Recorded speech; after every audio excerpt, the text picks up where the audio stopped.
Thank you so much for joining us and welcome. We'll give it a few minutes here to let folks filter in, but we're super excited to have Joel here, and we're going to talk the Iran quagmire. Is that the right word? I don't know. Um, and all of its implications. But first, I'll just start with for those of you who maybe happened upon us for the first time here today, welcome. And this is a democracy biweekly democracy briefing put on by Dimcast USA, and we're a 501c4 nonprofit organization dedicated to defeating right-wing disinformation in online spaces and spreading pro-democracy messaging. And we do that by recruiting and training and deploying all of you who have social media accounts to share effective content that moves the needle and helps to fight against the MAGA incursion on our culture and society. So thank you so much for the hard work that you do as digital activists, and I know many of you, if not most of you, also participate in other forms of activism, but of course digital is our bailiwick here. So can't thank you enough for all of the effort that you put in. We've been killing it lately. We've had some really epic social media storms and digital rallies over the last few weeks, and can't thank you all enough. There's going to be another one tomorrow. We're going to talk about the Virginia election tomorrow at 1:00 Eastern on all social platforms, and the message effectively is Virginia vote yes, because their special election to redraw the Virginia maps is coming up quickly, and it's super important for the preservation of democracy. So this is one that we all need to jump in on, and we appreciate in advance all of you participating in that. We will make sure that we get our toolkit and all the things out to you in a timely manner in the morning so that you can participate. Without further ado, there's some shit going on in the world, and we have exactly the guy who everybody wants to hear from. Our good friend Joel Rubin, one of my favorite guys in the movement. Thanks, buddy. Yeah, for sure. And thank you so much for joining. Of course, a former, let me see if I get this right, deputy at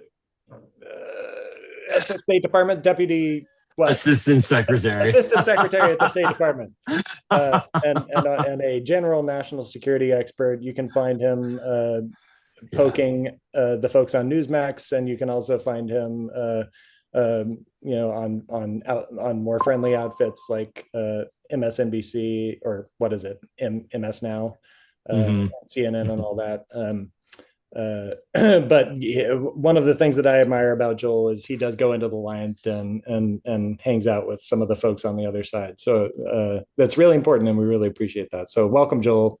Thanks, Nick. Thank you so much, you guys, Jamie. I mean, look, you give me the opportunity to talk about this stuff is always wonderful, and I always feel like the black cloud descending upon the happy people. So I apologize in advance for all the darkness I'm about to discuss. No, it's all. I mean, we're all used to it. We're in the end times, So, yeah. But that's an Easter message for you, right there. Right, exactly. Yeah. Just like Jesus would have wanted. Let's come the fuck out of this other country. I'm sorry. No, it's okay. Woo! And it was a great Passover too. Right. Oh, yeah, God. Exactly. But Joel, we're thank you so much for joining us, and I know there's a lot there. You've been sort of unplugged a little bit, but you're replugged in. I know you're doing some family stuff, but if we could just start by you giving everybody the general update about where we are with the conflict in Iran, and kind of what the forecasting looks like for what this, as best as we can tell, for what the Trump administration is intending to do, and what might happen in the next few weeks. Yeah, you got it, Nick. Totally. So I'll try to do like a a situation report for the moment, and try to keep it as clean as I can in terms of viewpoint, although you'll hear it pepper in now and again. And by the way, I spent 2 hours driving my daughter back from college, and for an hour and 20 minutes of that, I listened to the Trump presser from today with General Kane and Secretary Hegseth and CIA Director Ratcliffe. So I am fully discombobulated and confused. But no, I think we can pull out some strains from it. So first and foremost, about 37, 38 days into the war that we launched alongside Israel against Iran, we have done massive damage to Iran's military. I don't think there's any doubt about that. To its navy, to its air force, to its air defense systems, its missile launching capabilities, and its nuclear infrastructure as well, whatever was remaining of it physically for regenerating it, as well as regenerating their missiles. So militarily, we have, I think, frankly, achieved what one would argue would be limited military, or not limited, but discrete military objectives. A, B. The Iranian people are still in hiding. They are at home. The internet is blacked out. The regime there, as we all know, slaughtered thousands of people back in January who came out to protest. Trump backed off of calling for regime change. Basically, said even today, I wouldn't go out in the streets if I were them. Like, great, okay. So that's not happening. C, we are diplomatically isolated right now in terms of finding an end game to this, the off ramp, the political way out of this, because ultimately, even when you win a war, you have to sign an agreement with the loser, right? Ultimately, unless you completely kill every single person in some, I don't even want to describe the kind of macabre. After World War II, we had to sign an agreement. Vietnam, to end it, to get out, we had to sign an agreement. With Iraq, we had to sign an agreement. With Afghanistan, we had to sign an agreement. The list goes on and on. Not with ISIS, but yeah, ISIS is still regenerating a little bit. So in any event, with Iran, it's a nation state. No agreement yet. Trump said that there are some negotiations ongoing, but then he did put out there this sort of, Trump, I mean it, but maybe I'll give it another week deadlines. But now he said, I mean it, tomorrow night, 8 p.m. If Iran doesn't agree to my demands, we're going to destroy their entire civilian infrastructure and energy infrastructure, which would be a war crime for all intents and purposes. It's a threat against the Iranian people, maybe against the regime to a certain extent as well. But it means to me that there are limited cards to play to influence the Iranian regime right now. So just pounding is the strategy. The big open sore that we all know about is the Strait of Hormuz, and this 2-mile wide area in the Persian Gulf that is a choke point for about 20-25% of the world's oil. And a lot, in addition to that, also fertilizer. About 50% of the world's fertilizer flows through there, gas flows, you name it.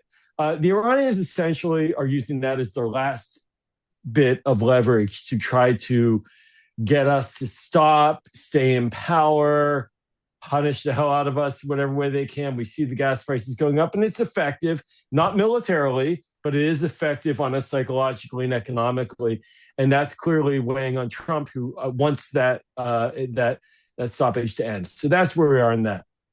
Last thing I'll say is that and I said our isolated. NATO's chief is going to come. Mark Rutte is going to come on Wednesday to talk to Trump.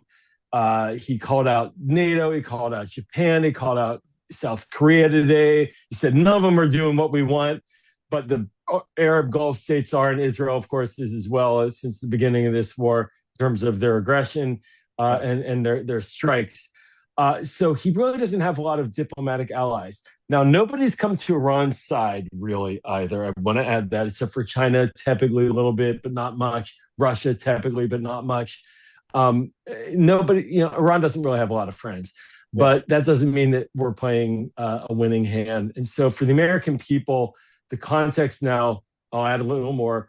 I was asked about this on TV. There's a $200 billion supplemental package for war funding that looks like it will go up to the Hill. I believe that's an area for Democrats to have leverage because you got to get 60 in the Senate. And it's going to even be hard to hold all the R's in the House. So Democrats have some leverage there if they want. And the administration just asked for $1.5 trillion for DOD or DOW or whatever hell you want to call it, which is extraordinary to imagine. It's from a 1.0 trillion to 1.5 trillion 1 year jump. I mean, out of control. It squeezes out for all of you folks on the call who I know live in the real world of like actual like concerns about working Americans, about healthcare, about education, about student debt, about the environment. All those programs killed, right? We're talking massive cuts, just one more layering of cuts Yeah. to pay for defense spending. So that's the context there that the Hill is going to face in the coming months. But on Iran, not a clear end game, not a clear political program. Militarily, we have damaged the hell out of the Iranian military. But what that achieves for us overall in terms of American national security is the big open question mark. And I think that we're all now seeing that this president, if the Iranians want to continue to leverage the Strait of Hormuz, they will continue to do it. And then if that means that we're going to start bombing all their civilian infrastructure, God bless. It's going to be a horrible day for all of us here watching it. And of course, for the Iranian people who are suffering for way too long. I'll stop there. I got a lot more I could say, but I don't want to overdo it at the front end. Joel, get the fuck off our call. You're too depressing. Oh, doom and gloom. With a smile. I know. Thank you. Guys, thank you for everybody. I was a Peace Corps volunteer to start my career, just so you know. Thank you for the sober assessment. We need it. We need to understand what's going on.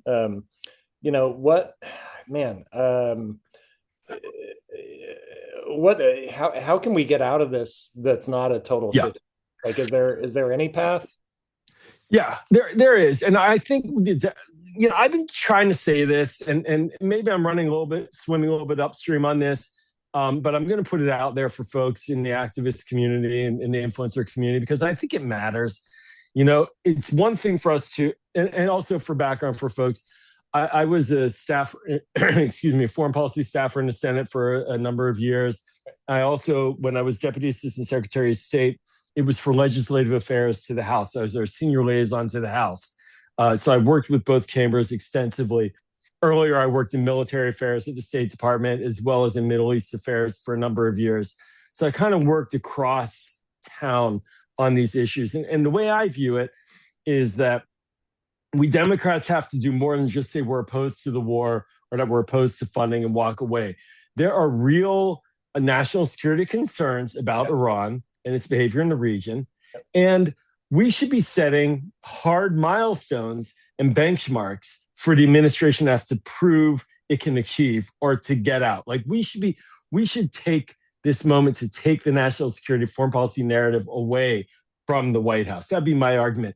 Just saying yay or nay for or against the war and walking away gives him the ability to define everything. So what do I mean in practice? What I mean is, for example, what is the benchmark for measuring how do we wind down operations? What is our plan for the next 30 days to wind down military operations to get out? What is our plan for regional stabilization? What is our plan for ensuring that oil begins to flow? What is our plan for pushing harder and advancing a security agreement between Israel and its Arab neighbors and to stop the incursions into Lebanon as part of this? Getting really into the brass tacks of, as an American foreign policy, national security priority, to bring calm to the Middle East, to deal with a threat that Iran has posed for a number of years with open eyes, and to bring clarity to what we're now witnessing, which is a commander-in-chief that says literally opposite things within the same sentence. Like, I want peace and a ceasefire now, but I'm willing to blow up all of their civilian infrastructure to do it. Right. Hello? And so Democrats were kind of we're not yet forcing the conversation to pin him down on that, and forcing Republicans in particular in Congress to have to answer for that, which makes it a good electoral issue and makes us look a little more serious, because I do not want us to just be the party of no, we're against this and walk away. I think that'll make it harder for us, especially as we try to build strength as being able to govern foreign policy heading into 28, where the commander-in-chief is up for grabs. we need to show some serious vision for what it is that we want to achieve, not just that we're against this and we're walking away. That's my that's my pitch. By the way, I'm writing a book on this stuff that's coming out hopefully within a month or so about democratic foreign policy. So I really believe we have the right answers. We just need to, we need to start playing that game too. What's the tell us more about your book? Well, sorry for this shameless, No. self-promotion plug. We love you, man. We want to hear about it. Yeah, no, I'm calling it Saving Democratic Foreign Policy. And the idea is about trying to chart out a path for electoral success and effective governance and running basically why Americans should trust us to lead the world again. That's the idea. Because I think this guy nobody trusts, but right now he's really kind of taken over the mantle, and we're struggling to figure out what our mission post Joe Biden. What is our message? What's our vision? And I'm a guy who comes out of Peace Corps world, international development and diplomacy, and experience with military affairs. And I do think we have great minds in the party and great ideas, but we need to sort of step into it and not step away from it and become isolationist or just overly like, well, there are no threats in the world. I really worry that if we go down that road, the American voters overall will not take us seriously or not think that we're serious on foreign policy. Well, we can't wait to read it. When does it come out? Just a little emailing with some people about it today, hopefully in early May. That's my plan. Sweet. Awesome. Thanks. Right. Sorry. Well, and you don't have to agree with everything I say, by the way. One thing I know is I have 3 daughters, so trust me, I know I'm about the dumbest guy that is on the planet. So cheers. I feel you. Jamie, do we have some questions rolling in? There's actually been a lot of talk about NATO. Is Trump trying to get us out? How much more damage has this war in Iran caused with our relationship with NATO allies? What's going to be the breaking point for Europe? Sorry, Jamie, I apologize. Now, look, let me put it this way. First and foremost, NATO is our friend. NATO is an alliance of which we are a core member, and it has helped to guarantee safety and security in Europe since the end of World War II. And even with the war like Russia and Ukraine, it has staunched the damage that war had the potential to create, and it's sticking it into a war of attrition, which is ugly, but it's not expanded yet. Thank you, NATO. And of course, with the United States, and thank you, Joe Biden, for actually doing something at that time. But NATO is in real deep political risk right now. Trump did say Greenland in his last sentence in this presser, and then he walked away. He didn't want to talk about it anymore. He's still pissed about Greenland, and he thinks they're pissed at him about Greenland. Guess what? They're both right. He is pissed about Greenland, and they are pissed at him about Greenland because they spent months organizing and mobilizing and planning for what to do if the United States invaded Greenland. I mean, I guess Trump, he's like, well, I got rebuffed on Greenland, so I'll go for Iran, right? Like, it's okay. I won't go down that road. Let me just put it this way. On NATO, it is a real risk right now.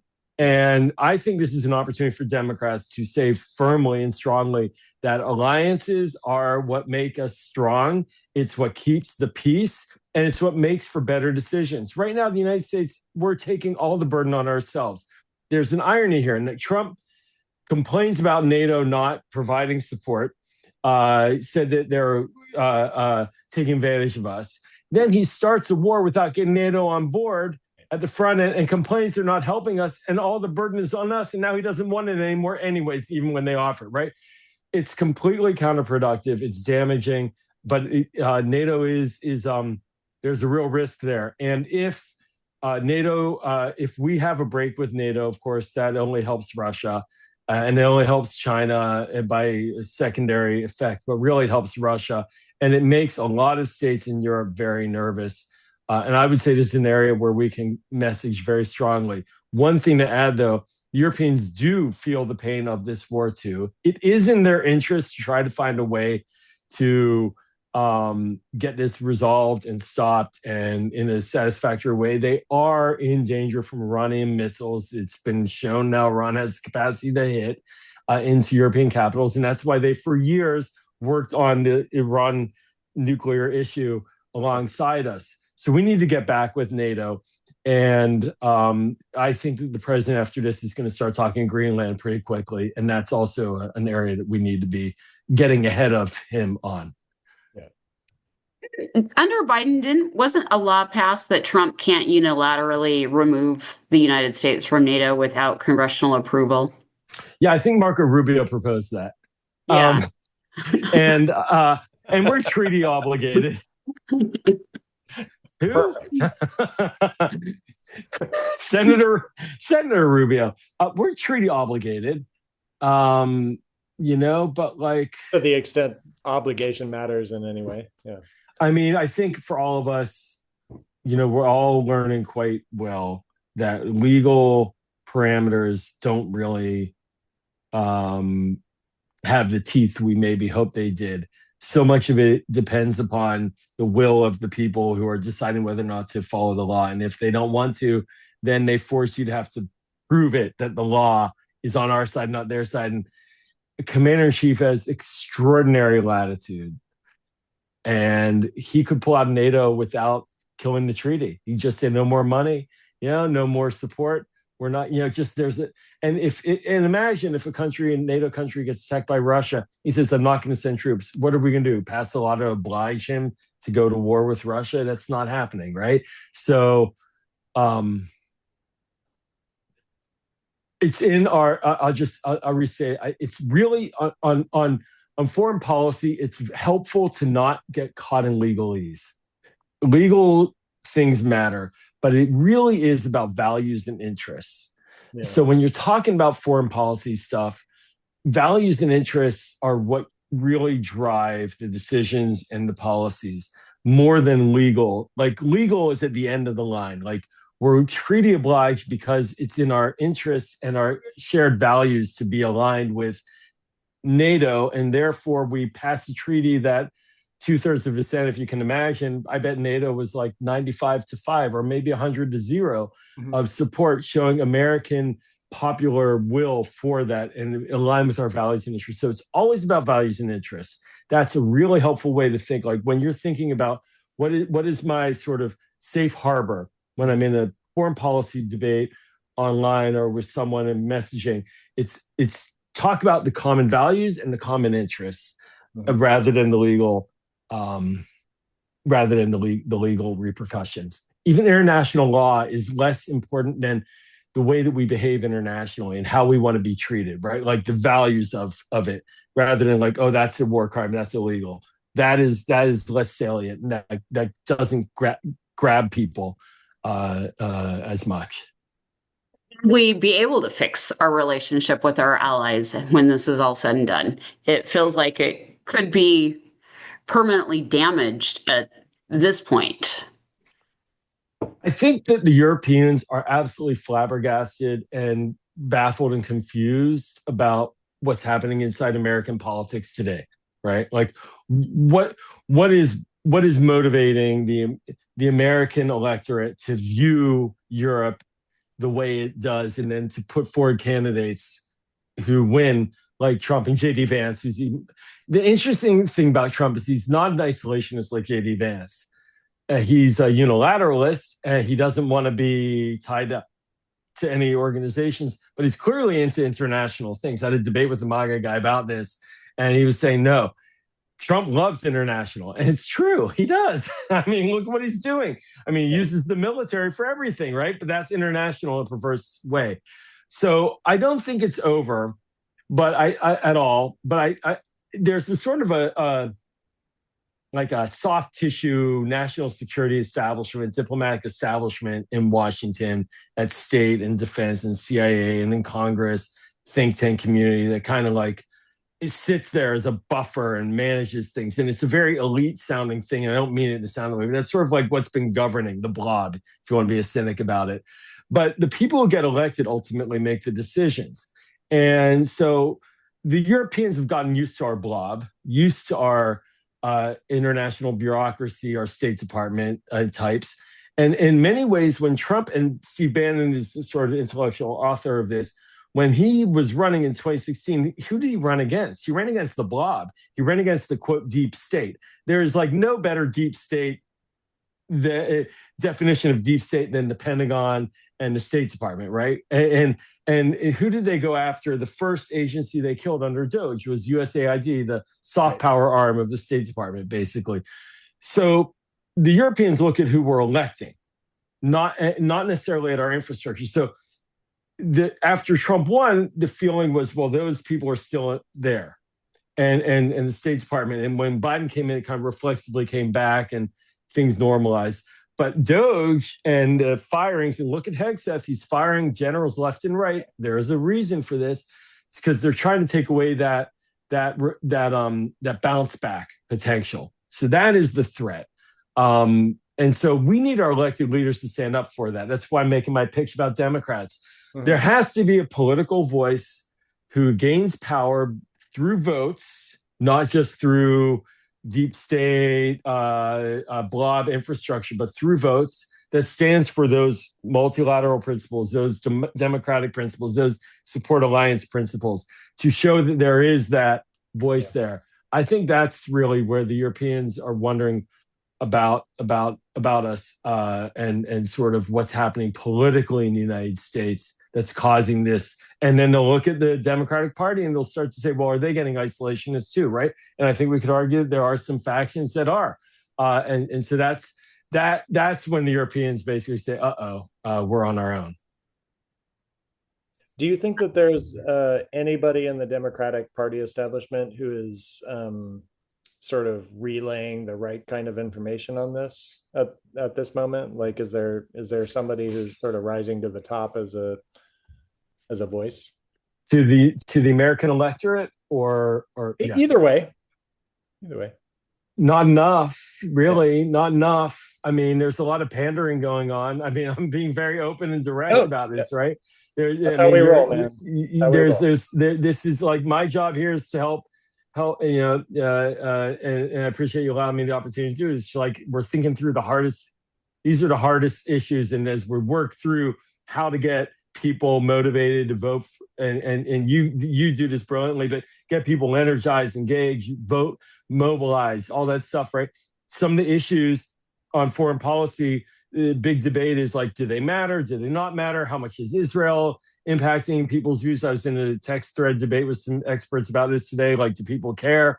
And I think generally on foreign policy, it tends to not be an arbiter of what one votes for, but it is a sort of baseline qualifier. Mm. But I think right now there's a lot of sort of political pandering on foreign policy ideas. We haven't yet seen it. I saw someone put in there, Newsom. Yes. So he's got commander-in-chief experience at the state level. Josh Shapiro does, Wes Moore does, Gretchen Whitmer does, Andy Bashir does, and all having run state apparatuses as commanders-in-chief of their states. You've got senators who are on foreign relations. You've got Chris Murphy and Chris Van Hollen. You've got, my favorite is Greg Meeks in the House. But hey, I have known Greg forever. I think he's a real interesting multilateralist with a heart and the right values and the right vision. He's figured out how to balance it. Greg Meeks, he's in New York. He's not for president, though. Okay.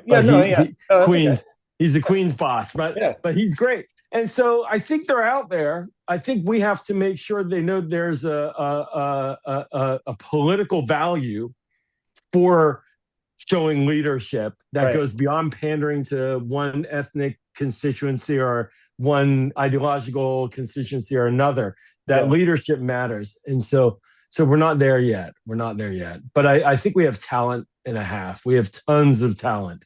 Okay. And these people could all make names I gave, plus, all could give a very compelling narrative about what it is to be an American and a Democrat and to lead in foreign affairs. I think it's all there, but right now it's still a little too narrow on the pandering. It's 26 midterms and sliced up constituencies as opposed to broader constituencies. They're just looking. And one thing I'll just add, I know I'm going on too long on this, but my big fear is a bit of a red flag, is that we get stuck in so worrying about winning like closed primaries Yes. that we lose the broad middle. I don't think that's unique to foreign affairs, but Yeah. I think it can become a little more pronounced in foreign affairs because there's really very few issues within the foreign affairs bucket. So it can really get pronounced and then leave people vulnerable in the general election as well. But that's for the future. But we have talent, but they're not there yet. Gotcha. That's a good assessment. Jamie, more We've questions? got several questions about some troops on the ground. One is about the Marines who haven't arrived yet, Mhm. and if that's going to relate to troops on the ground. And another is a situation with sailors on the tankers kind of sitting around the strait, because there's reports that that situation is getting pretty dire right now. Um, this is a great opportunity also segue to say I should mention, and this is me. I don't, you take it or leave you. This is where I sit, but I think I'm very proud that our military had the ability to go and rescue that American who was shot down in Iran. Totally. I thought it was wonderful. It's a great story. Um, that Americans took care of Americans on the ground, went in and extracted him.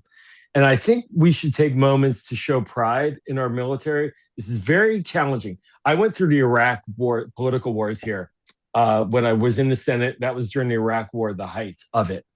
And we found a way as Democrats to steal the narrative to say we were pro-veteran, we were pro-service member, and we were anti-Bush and anti-neocon, right? And we kind of separated it out. And then we proposed lots of legislation to support veterans and veterans health care and stole that vote. And so then created a sort of a soft landing pad for a candidate who became Barack Obama to then slide right into as a pro-veteran, smart on war, smart national security candidate. And he won that argument against John McCain. We have to redo that again. We have to show that we care deeply about our people who are serving. That doesn't necessarily mean never send them into harm's way, but it means taking care of them, not just overseas, like rescuing them, spending untold sums, but also taking care of them here. Like rather than cutting the VA and all these veterans that we know who are getting screwed on healthcare, why do we only care about them when they're shot down over Iran? Why don't we care about them when they're here in the United States? Yeah. But we should also speak proudly of that as Americans and say, but we're worried about them. We need to take care of them. I don't know the answer per se about what's going to happen on the landing, but I do think that the successful extraction of the spotter, he was the backseat in the F-15. That I think that may give some sense that it's possible for us to operate on the ground from a military perspective, and maybe more than we thought. And so it's possible to see some special forces potentially going on the ground if we continue to see this, and the hunt for regime leaders are likely for material related to the nuclear program. And if the straits are not opened up, it is also likely that Trump may be saying, I'm going to go blow up the bridges, but it ends up he sends 5,000 Marines onto Cargo Island to take over the oil and to clean up along the Straits of Hormuz instead. And it's a head fake possible. So I think those are quite possible. Okay. So don't get sucked into it's a war crime, even though I said it, to kill all the bridges and all, and thinking that's the only option that they're considering. Right. Or at least you can get into that if you want to, but there are head fakes galore in this war, that's for sure, because it's playing out on social media in the daily I mean, the Iranian Foreign Ministry is trying to mock us during like it's insane. So effectively. They really are. Yeah.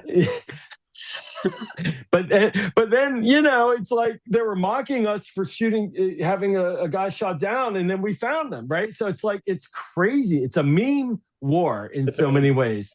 Who the hell knew this was going to happen? But this is yeah. And then there's a question about Cuba, because I mean, it certainly has not generated a lot of press here in the United States. But on World Talk and all of that, it sounds like the situation in Cuba is getting pretty dire from Oh Trump's yes. policies there. Yeah, no, appreciate that. Basically, Cuba was always dependent on Venezuelan oil, and now we have Venezuela's oil. And so we cut off the oil to Cuba, and they're running out of electricity, they're running out of power. And it's very dire on a humanitarian level. It's so dire that we granted a waiver to Russia to sell some of its oil to Cuba about a week or so ago to allow for some oil to get in. Um, there's a squeeze underway. Secretary Rubio is a Cuban American. He's always been a Cuba hawk. He's apparently talking to Fidel Castro's grandson, who's not in power, but is a Castro. There's stuff going on over there diplomatically. I don't think the administration is yet ready to go into Cuba, but everybody in the Latin America watch basically feels like we're getting close to going into a regime change in Cuba. I think they're looking for the as described, the Delcy scenario, which is Delcy Rodriguez, who was the VP of Venezuela, who basically was Maduro's right hand. And when Maduro was arrested, she flipped, and she's now coordinating with the United States, and upon pain of death, I assume. It's pretty hardball stuff, right? Yeah. So I think that they're looking for a Delcy scenario in Cuba to get a change in leadership. The problem is that Castro is long gone. His brother is long gone, right? And the regime, just like we see in Iran, it's very thick. And so for the Cuban people, though, they're deeply suffering. And that's part of that is truly the strategy here right now, is to squeeze it. But even, sorry, I'll just say one more thing. The problem in all of this is that sanctions ultimately hurt. The last people they hurt are the regime, right? They end up hurting the people, right? But not these dictatorial regimes. They have money all over the place. The IRGC, the mullahs, the Castros, that family, they have assets and resources. So it causes discontent. And some have argued in the policy space that it caused discontent in Iran that led to economic protests at the end of December, early January, is what led to the flare up on the streets in Iran, that it was the sanctions policy. But a lot of times, typically, the number one victims of our sanctions are the people who we are trying to help, or claim we're trying to help. Right, claim. Yeah. So Cuba is also suffering badly. Seems like it's just destruction, no matter what people, whether it's the American people, the Venezuelan, I mean, our European allies, it's just working people everywhere are suffering under Trump, inside and outside of the United States.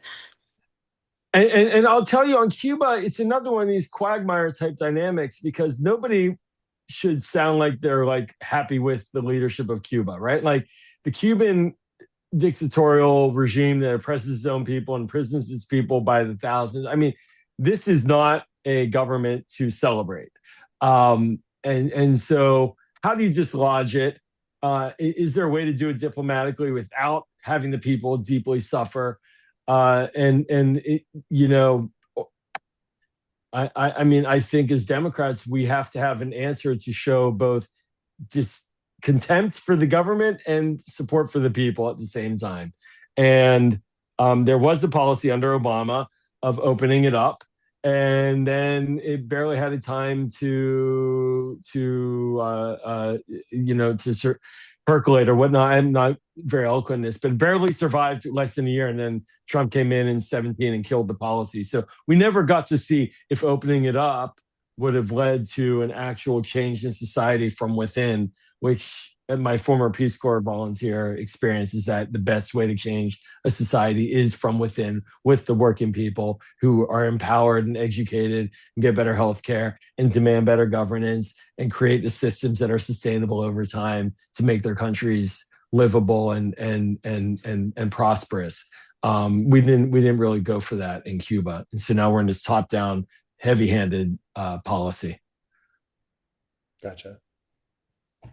And how has the gutting of the State Department affected our ability to maintain relationships and our abilities during all of these conflicts.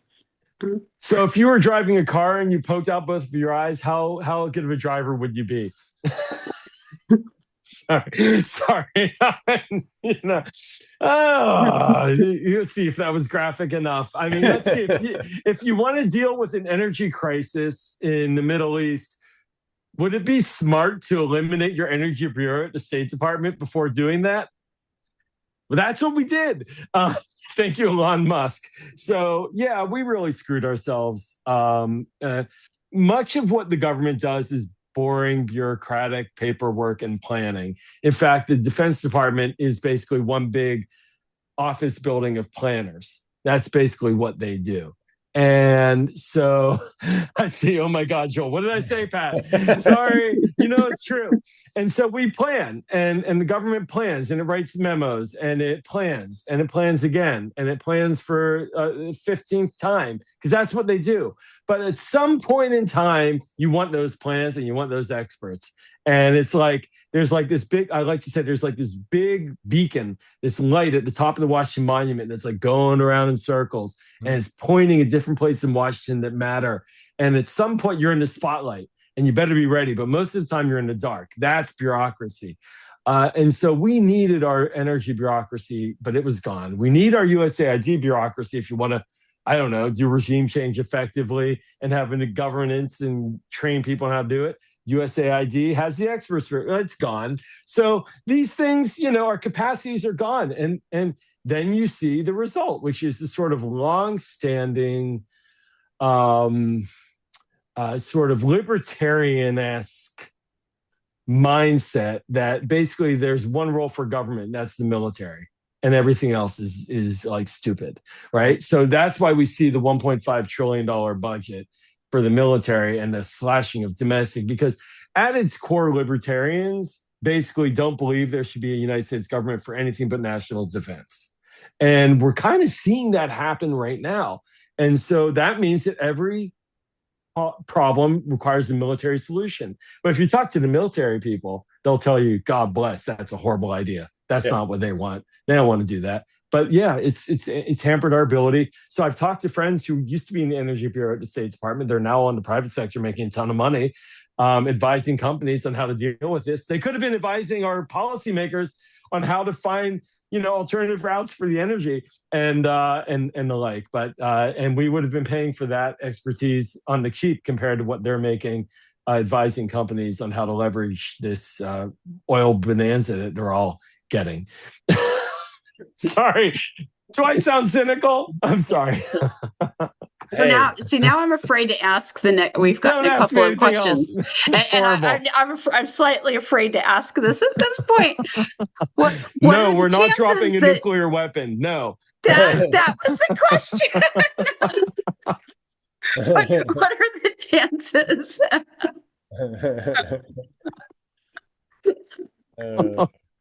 I don't know if we want you to answer that.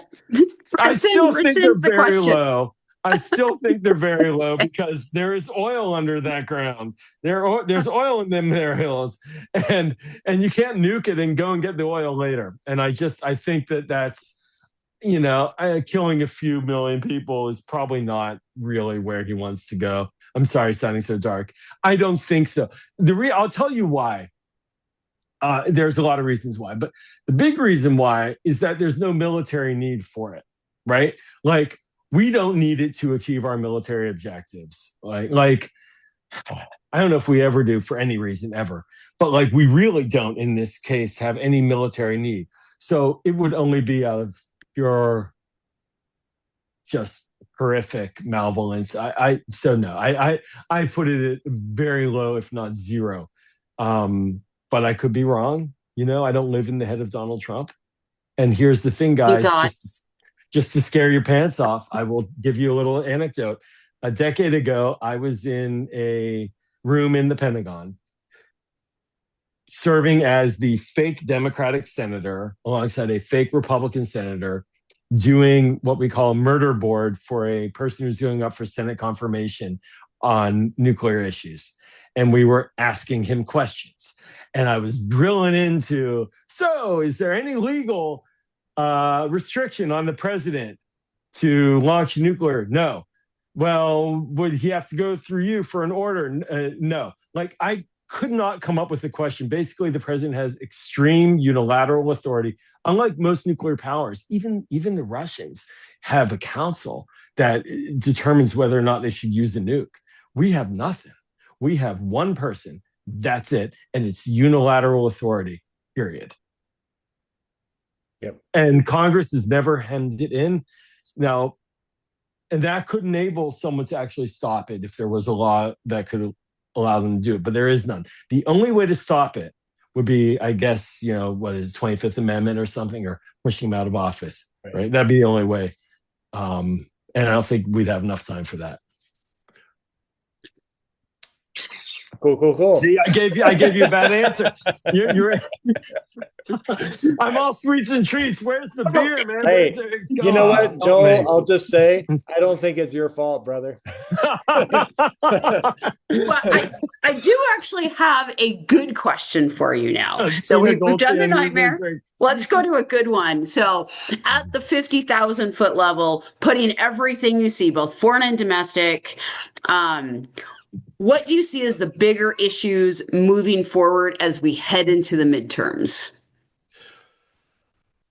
I mean, I think there are a couple of things that keep on popping up, right? First and foremost is the question of well, I don't want to say affordability, but prices and pricing, and Americans feeling like we're better off or not better off economically. The healthcare concerns that Americans have all the time matters.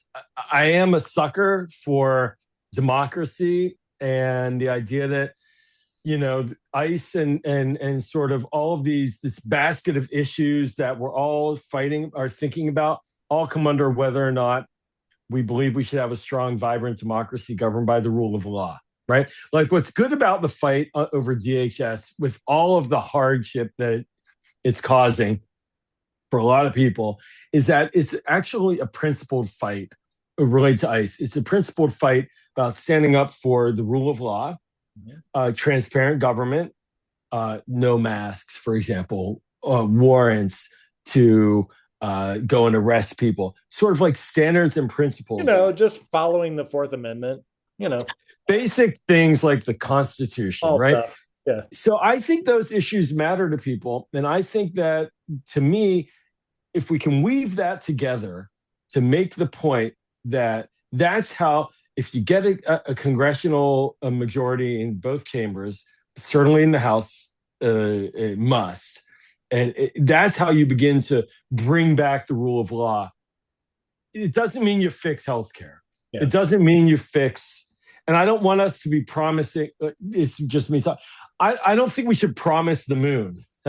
Like, hey, if you vote for me and we get a majority, suddenly your healthcare is going to be cheaper and inflation is going to go down. No, I think there's some very concrete things we can promise related to enforcing the rule of law and pushing back on excess and corralling, like, on these issues, like on wars, putting some parameters on and taking back the government for the people. But I think some of those, look, you guys know better than me. I defer to you on this, but I think still pocketbook issues tend to be highly motivating. And I think last thing I'll say on this is, I don't know how motivating social issues will be, right? Like, remember a few years ago in the 22 midterms, the abortion question, when SCOTUS overturned Roe, that was huge. I don't know if that's really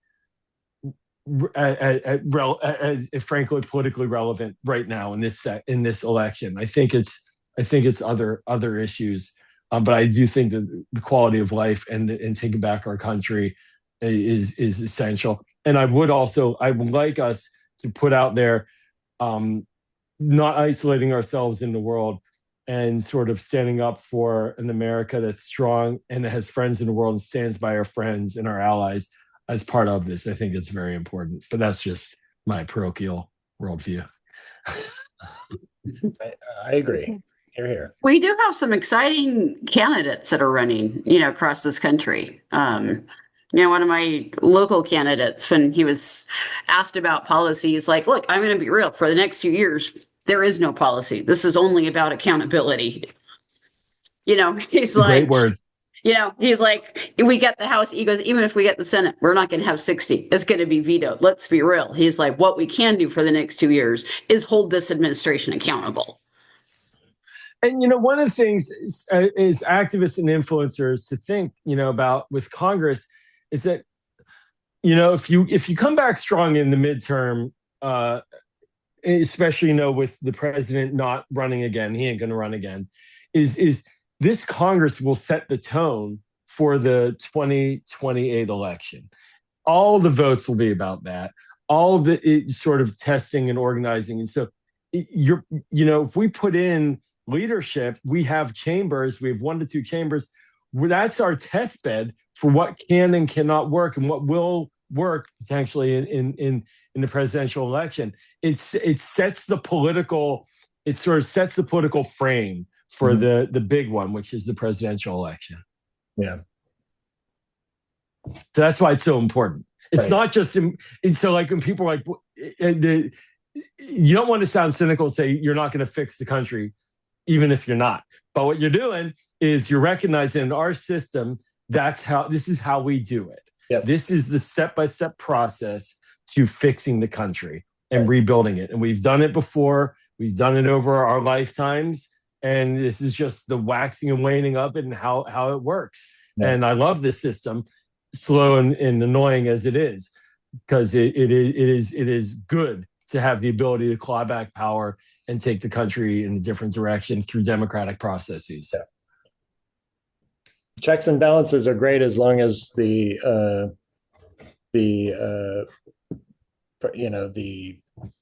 branch of government that is potentially there to check an imbalance of power is actually acting on that, right? So that's the importance of getting Democrats into control of some part of Congress, so they because the sycophants in the Republican Party are unwilling to hold in check an out of control executive who is abusing power and trying to destroy the system. So yeah, and it'll be some great messaging bills too. Force Republicans to vote against very popular things of raising the minimum wage and all this kind of stuff. It's going to be a great messaging time.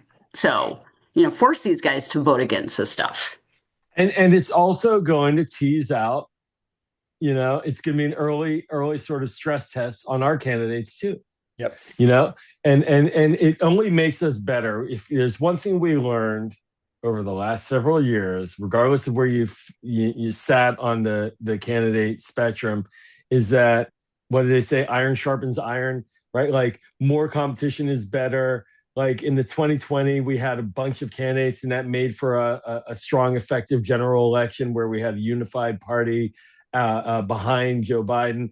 In 2024, we were broken, and we did not have a competitive primary, and then we fell apart, and it was very hard to rebuild very quickly.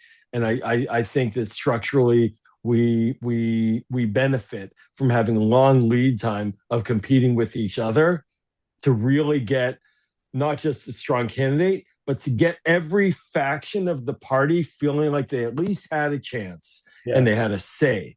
And then you can use that to say, now you got to really step in and support and not play that bullshit game like, well, because your person didn't win, you're out. No, if you had a chance and you lost, you need to play by the rules that we all signed up for. But if you don't get a chance, that's harder to make that argument.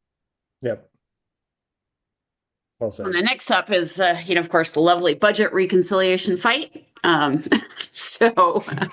Where, Republicans are going to try to fund DHS and ICE. They're going to try to give $500 billion more for Trump and the war in Iran. They're going to try to ram through the voter suppression. The good news is there's very little cushion the Republicans have on this. And, doing this so close to the midterms is probably going to make some of these Republicans a little bit nervous. especially in these competitive seats.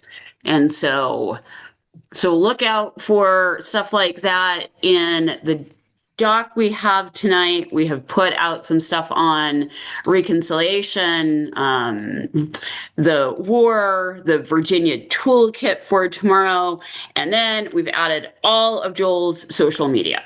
So his Substack, all of his social media channels. If you're The not briefing following book. him, Subscribe to the briefing book. I read it. I read it every single time, Joel. It's so good. I appreciate it. Thanks for letting me bombard you with all that stuff. Sorry. Oh, you're good. Yeah, you're good. No, I mean, Joel, we appreciate you so much. I think you're an excellent spokesperson for sort of the sane, part of the American polity who understands that you can't just bomb the shit out of people and get your way, and you also can't be just not care about foreign policy, and not care about alliances, and I really appreciate that about you, and I know our folks do too, and we can't thank you enough for coming on. Nick, and we'll leave you guys awesome, with a smile. Jamie. So yeah. Oh, I love cats. That's great. He's been trying all night to get up here. I want a cat. I love my little dog, but I need a cat. Thank you guys for letting me talk, and thanks everybody for not not getting too depressed on my account. I saw some fun smiles in there. Look, this is important stuff. This is why we do this stuff. We care about our future. We care about our kids. We care about the world around us. Yeah. These are challenging times, but we have been through hard times too, and we just stick together. And I appreciate your including me on this one, Nick and Jamie. For sure. No, and we always love having you on. We'll have you on again soon.